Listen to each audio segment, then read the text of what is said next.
definitely don't want to be the fun police here, but there are a couple of important things that a few other people have talked about that I wanted to signal boost and make sure as many people as possible were informed on in terms of buying booster packs. There's information that I think everybody should know before they ever buy another booster pack. Now, cracking packs is one of the most fun parts of the hobby, in my opinion. I love cracking booster packs. I love cracking booster boxes. But as I have gotten a little bit older and a little bit wiser, I started to understand a little bit more about how these packs were packaged, and really the road I went down started with me being really disheartened with the print quality on the last couple of Magic print runs. While Wizards has a loose replacement policy that still places 100% of the burden on the consumer to mail in cards and request complaint or replacements. And I don't really think it's a viable offsetting alternative to simply improving the print quality. When you add to that the seemingly sketchier and sketchier rarity manipulation going on with the print runs, I think it's time for fewer people to buy booster packs, or at least for most people. And so I think even if you know what I'm going to talk about, even if you already knew this, and I know a lot of you will, I think you should definitely, like this video so more people can find it, or post it to your Facebooks or your Magic groups so people can understand a little bit about how what is inside your booster pack actually gets there. So way back in the day, Alpha, Beta, Unlimited, the Dark, there actually used to be a more of a true random assortment of the cards that went into the packs. And this was good and bad. It was bad because you can end up getting a basic land in your uncommon slot. Good because there's possibility, there was no real control over whether you got like a couple of the good uncommons or a couple of the rare, 2 rares in a pack. Things like this used to happen. As Wizards instituted Mythic Rarity, it became a little more clear, with more people mass box opening like myself and large channels like Alpha Investments opening hundreds of packs. We, the consumer, got more and more information. And so we determined, or we were able to find that Wizards use something called track printing. I'm going to explain a little bit about that in a minute, but this predetermined print methodology has led to some gaming of the system. This is how people can box map, essentially being able to figure out exactly what rare is in exactly what pack in the box, pulling out all the money rares, and then perhaps selling all the packs without the money rares in them. Now this, in my opinion, is extraordinarily unethical. Now if you buy the box, you decide to box map it and then draft with your crazy expensive packs, I think this is a fair usage of box mapping, although I would be willing to bet less than 1% of people that actually box map are using it in this fashion. They're using it to figure out which packs have the most valuable rares and mythics in it, and then unloading the rest of the packs. And even scarier is if local game stores are doing this, which I guarantee you there are some across this country that are in fact doing this, or were at least doing this when it was easier to do. There are videos out there of people basically having a 70 or 80% hit rate in Return to Ravnica series boxes, where they're just picking out the exact rare they want. And where do you think all these loose packs are going? They're going on eBay. They're going for sale in lots. They're going, into all sorts of other things. They're going into these mystery products. They're going into these monthly Magic boxes. They're going into all sorts of stuff like that. And this, I think, is not good, obviously, for the consumer. But let me talk a little bit about track printing. And I got most of my education from Mike, MTG Purple, another YouTube channel that I enjoy. Even though he shoots on a potato cam, the guy loves Magic, and I want to shout out to him kind of boiling down this information. So let me give you an example of what track printing looks like. You have an A, B, C, and a D track, okay, of the rares and uncommons and whatever. For example, A and B has certain rares, and C and D have certain rares. Now, rares that are part of the A and B track appear, let's say, at a rate of 5, and in the C and D appear at a rate of, say, 6, which means rares from C and D show 20% more often. In addition, they also they also seem to toss extra copies in each track of the most terrible rares, or the most benign rares, the least valuable, the most uninteresting rares. And if any of you have opened a booster box or several booster boxes of a set, you know exactly what I'm talking about. I mean, go and watch like my Ixalan booster box openings, or my 10, the big one, the one where I open a whole case. You'll see I get the same rares over and over and over and over and over and over again. You could tell exactly which rares are these throw-in rares that are filling in these tracks that Wizards is using. So not only are they controlling the flow of the best possible rares, they're controlling the flow of the worst possible rares to even out the value of the box. Now, I can see why Wizards would do this. You wouldn't want, somebody getting... I mean, there's a reason everyone gets roughly the same number of mythics in every box. And roughly the same number of, say... Remember when they were reprinting fetch lands in cons? It was like, you knew you'd get between 3 and 5 all the time. If you ever got more than that or less than that, it was a big deal. And if they didn't do track printing, you would see boxes with no fetch lands. And you would see boxes with 10 fetch lands. So I think they figure in spirit, track printing is probably the best way to prevent really bad feels on a $100 booster box of Magic cards. Wizards says that they do this to help maintain the limited environment. They don't want too many good rares in a limited pool, or too many good mythics. This is all baloney.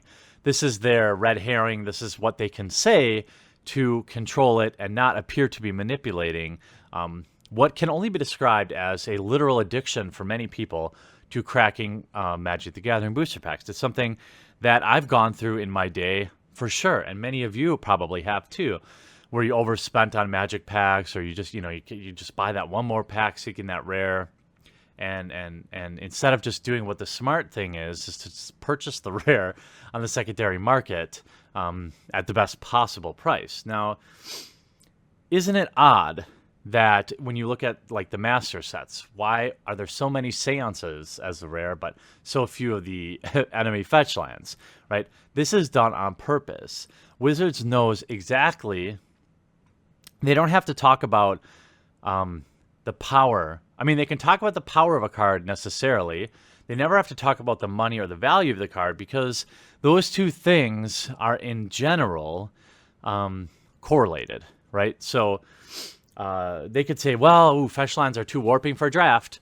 But what that really means is, the most valuable card is something we want to put on the A and B track, which appears less often than maybe these other more vanilla rares. And in terms of rares and mythics, I think I'm okay with this. It's probably the best system that we have.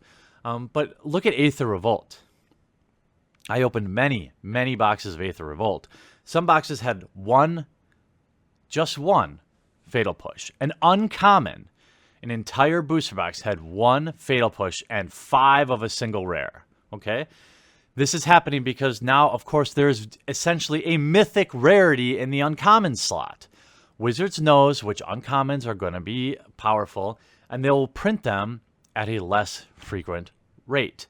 This is obvious. If you open 5-6 boxes of Aether Revolt, I guarantee you the least common uncommon you're going to have is Fatal Push. Okay, this is based on not just, this is firsthand data from somebody that opens hundreds of boxes, that opened many cases of Aether Revolt and many fat packs of Aether Revolt. And you look at guys like Alpha Investments, who opens mass. He hasn't done mass box openings in a while, but Aether Revolt, if I remember, he did. And it's undeniable that this uncommon is at basically a mythic rarity. And when an uncommon like Fatal Push is just as hard to pull as a Planeswalker, we have a major problem. And the reason this is the reason I'm worried about this is because you can use this to get people to buy more packs. The idea that you don't want to put enough fatal pushes out there because you think it will warp a draft is absurd. People having good removal in a draft is not a problem. People having a lot of particularly powerful cards in draft is not a problem because in general it gets spread out equally. Everyone opens 3 packs, passes it. If it's sealed, everyone gets 6 packs. So everyone has the same likelihood of benefiting or not benefiting from these very good pools. The real reason they have these mythic level rarities in common and uncommon is to get us to buy more booster packs, which is, of course, just good business. I can't argue with the practice. It's just good business. But I feel like it's also good reporting if I make sure everyone's very clear that the outcome of their booster pack is strongly predetermined. The outcome of your booster box is strongly predetermined. I have no problem with people buying a booster box or booster packs. Of course, I love it. I mean, I'm one of those guys that's like, I buy a box every set. I always buy a booster box. I think this is fine, right? Because I'm educated on what's going on inside that box, and I buy it anyway. It's like printing a lottery ticket or buying a lottery ticket, okay? On the back of the lottery ticket in very small print is all the odds. And if you still choose to buy lottery tickets, which everyone knows is a taxation on the poor or the unintelligent, but it's also a taxation on people who like to take risk and take chance. I still buy scratch-offs every once in a while, knowing that it's just going to lose. And booster packs are the same thing. So the problem, like I said, ultimately, this practice is really in the gray. Really, really, really in the gray. And most people, most normies, assume that it's just random, right? If you're buying, a fat pack every set, you never open enough packs to really know. You just think, dang, I was unlucky. I didn't get any fatal pushes in my 30 packs. Well, it's not really luck. It's predetermined. I can tell you as somebody who has opened almost 1,000 packs of Ixalan, I think I've opened 1 Vraska. She might be the most rare mythic I've ever seen in my life. And this goes for certain uncommons, and that's how they add value into the set. They pick an uncommon that they know is going to be powerful. They pick an uncommon that they know is going to be played. And that just so happens to be the uncommon that is on a different track. That's less likely. Why? Because it pushes up the value of that card. Why? Because it makes more people buy more packs. And this is really nefarious in terms of when they do it on the uncommon level, right? Because when something is called uncommon, there's this perception that it's reasonable that you would get one every couple of packs, right? This is the perception. I know many of you out there are very well versed and you're like, no, I know the odds. Great. This video isn't for you necessarily. It may be for you to share with people you know that aren't as educated on the topic. But when you essentially have like a uncommon 1, uncommon 2, uncommon 3, uncommon 4, the real rarity of Fatal Push is mythic, in my opinion. Or is extraordinarily rare, okay? The problem is it's not labeled rare or mythic. So people buy more packs thinking, I'll get my Fatal Push next. No problem. I'll get my Fatal Push coming up. That's easy. It's an uncommon. Of course I should get it. Buy another pack. And this creates a very dangerous precedent. And when they use the limited environment, just know what they mean is they're manipulating the money. They're moving the money around in the box to make sure you buy more packs. And if you know all of this and you still want to buy packs, I can't judge you. I really can't. As somebody who built his channel on opening packs, I can't really have a problem with that. But what I want people to know is Wizards knows this. Wizards knows many of us have problems opening up packs, chasing rares, chasing cards. And they use that against us by making the cards we want most even more rare. And I gotta say, I don't really think that is while it's perfectly legal for them to do, I think more people need to be talking about this. I think more people need to be educating people on the real odds of you finding your card. And most people will tell you that they always know buying singles are better. And I think that's true. And I still like buying my booster packs. But just remember, if you're going to buy them from your local game store. I hope you enjoyed this video. I look forward to the discussion in the comment section down below.